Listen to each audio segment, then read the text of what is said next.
Good morning friends, দেখো আজকে কত সকাল সকাল উঠে রেডি হয়ে নিয়েছি। আজকে যাব একটু ঘুরতে। কালকে রাতে ওর পাপা বলছিল যে তুমি কয়েকদিন ধরে বলছো যে ঘুরতে যাবে, চলো আজকে যাব। ওর পাপা রেডি হচ্ছে, আর এই দেখো আমরা বেরিয়েও পড়েছি, আর হেলমেট নিয়েছি। এই হেলমেটটা তো পরতে আমার একদমই ভালো লাগে না, কিন্তু কি করব, পরতে তো লাগবে। আমি ভাবছিলাম কতক্ষণে পৌঁছাবো, কতক্ষণে আমি এই হেলমেটটা খুলবো। আর এই যে রং টং, আমি প্রথমে ভেবেছিলাম যে মনে হয় রং টঙে নিয়ে যাবে, তারপরে দেখলাম না, রং টং পার করে গেল। আমি জিজ্ঞেস করছিলাম যে কোথায় যাবে বলো, কিন্তু আমাকে বলছিল না, বলছে চলো দেখতে পারবে। এই দেখো জায়গাটা এত সুন্দর লাগছিল, আমার কি বলবো তোমাদের।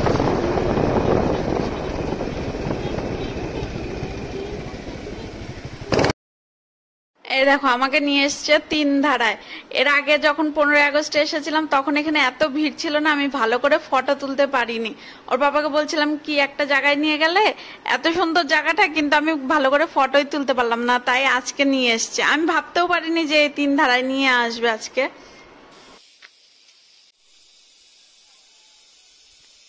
গাড়ি থেকে নেমে আগে হেলমেটটা খুললাম। এই হেলমেটটা খুলে কি যে শান্তি, কি বলবো। ওর পাপা তো মাঝ রাস্তায় হেলমেট খুলতেই দেয় না। এদিকে ওর পাপা একটু ফটো তুলে নিল, তারপরে বললাম তুমি একটু সরো, এবার আমাকে একটু ফটো তুলে দাও।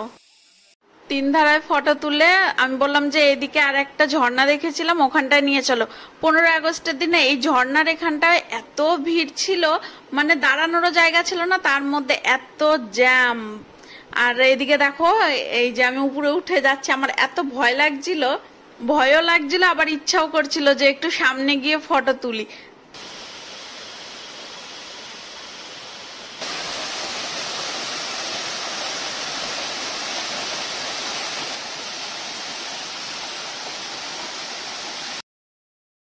অনেক ফটো তুললাম, অনেক ভিডিও বানালাম, এবার নেমে যাচ্ছি। নামতে অনেক ভয় লাগছিল, একটু স্লিপ করে গেছিল, তার মধ্যে চকর পাপা আবার এই জোকের কথা মনে করিয়ে দিল, বলছে চলো একটু হ্যাভেন ভ্যালি যাবা। আমি বললাম না, ওই হ্যাভেন ভ্যালিতে আমি আর কোনোদিন যাব না।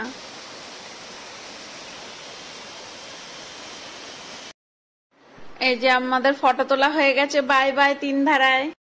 বাড়ি ফেরার পথে চকর পাপা চা খাবে, তাই বললাম আমার জন্যও একটু চা নিও।